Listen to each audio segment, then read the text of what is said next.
Selamat pagi Bapak-bapak, Ibu-ibu, saudara-saudara yang dikasihi Tuhan. Kembali kita akan mempelajari sabda Tuhan di pagi yang indah ini.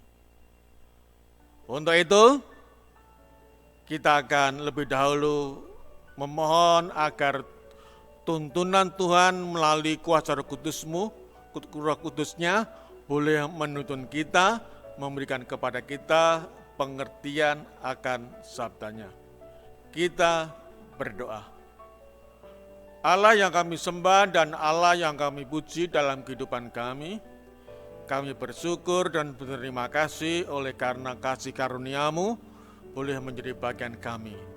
Pada pagi ini Tuhan, kiranya Tuhan memberkati kami dengan pengertian akan sabda-Mu melalui kuasa Roh Kudus yang boleh menuntun kami, agar kami boleh mengerti akan pekabaran sabda-Mu pada pagi ini. Memberkati juga hamba-Mu yang pada pagi ini, ambil bagian dalam pelayanan ini, berkat-berkat-Mu boleh tercurah kepada kami masing-masing. Dalam nama Yesus kami berdoa dan mengucap syukur. Amin. Judul pelajaran kita pada pagi ini adalah tiba-tiba. Orang Jawa bilang ujuk-ujuk. Mungkin timbul pertanyaan dalam kehidupan kita, apa itu tiba-tiba, kemudian ujuk-ujuk. Saudara-saudara yang dikasihi Tuhan, sebuah pertanyaan, apakah ketika Kain membunuh Habil itu secara tiba-tiba, secara ujuk-ujuk? Apakah demikian? Ternyata kenapa Habil dibunuh oleh Kain? Ini ada kronologisnya. Baik, kita baca di dalam Kejadian pasal 4 ayat 3 dikatakan demikian. 3, 4, 5, dan 6. Setelah beberapa waktu lamanya, maka Kain mempersembahkan sebagian dari hasil tanah itu kepada Tuhan sebagai korban persembahan. Ayat 4, Habil juga mempersembahkan korban persembahan dari anak sulung kambing dombanya, yakni lemak-lemaknya. Maka Tuhan mengindahkan Habil dan korban persembahan itu.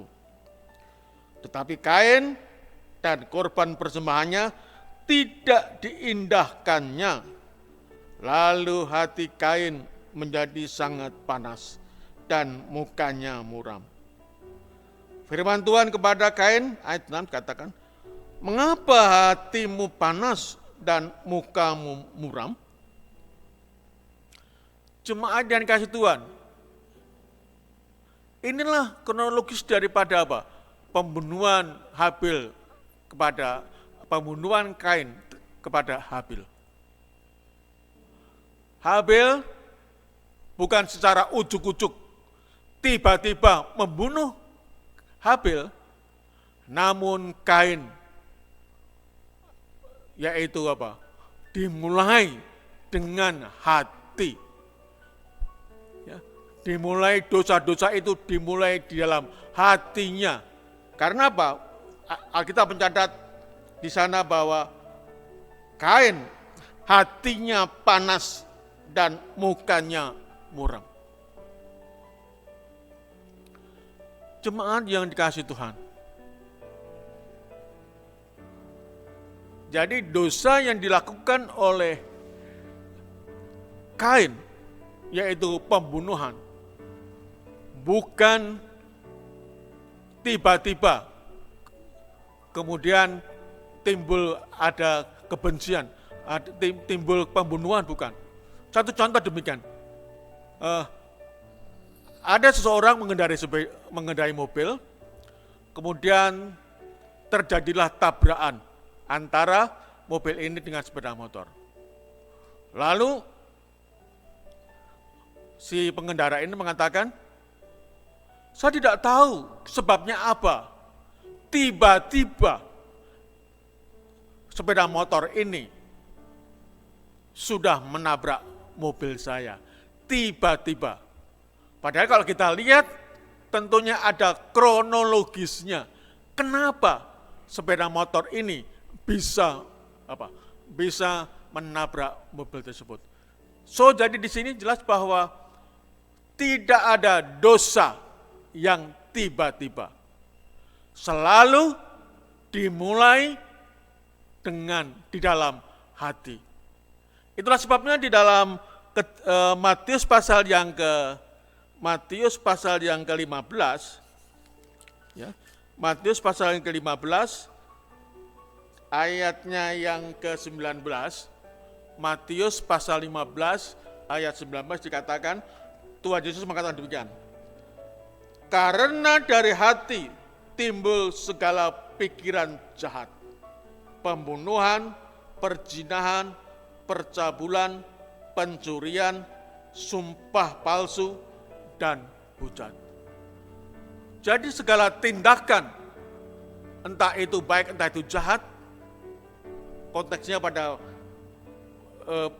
ayat Matius pasal 15 ayat 19 ini ada konteks dosa, konteks kejahatan, itu timbulnya dari mana? Timbulnya dari hati. Dari hati timbul segala pikiran jahat, pembunuhan, perzinahan, percabulan, pencurian, sumpah palsu, dan hujat. Sama seperti apa yang dilakukan oleh Lucifer di surga. Ketika Lucifer ini merasakan iri hati, merasakan tinggi hati, dimulai di sana. Ada pergumulan-pergumulan. Dan dari hati inilah, maka timbul tindakan-tindakan dosa yang dilakukan Lucifer. Jadi, saudara-saudara yang kasih dalam Tuhan, bahwa sering orang beranggapan bahwa kalau seseorang ini berbuat dosa, itu ujuk-ujuk, tiba-tiba. Satu misal gini, seseorang melakukan korupsi. Ada orang mengatakan, tiba-tiba dia korupsi, tiba-tiba dia berzina, tiba-tiba dia mencuri, tiba-tiba dia melakukan dosa, dan seterusnya, dan seterusnya.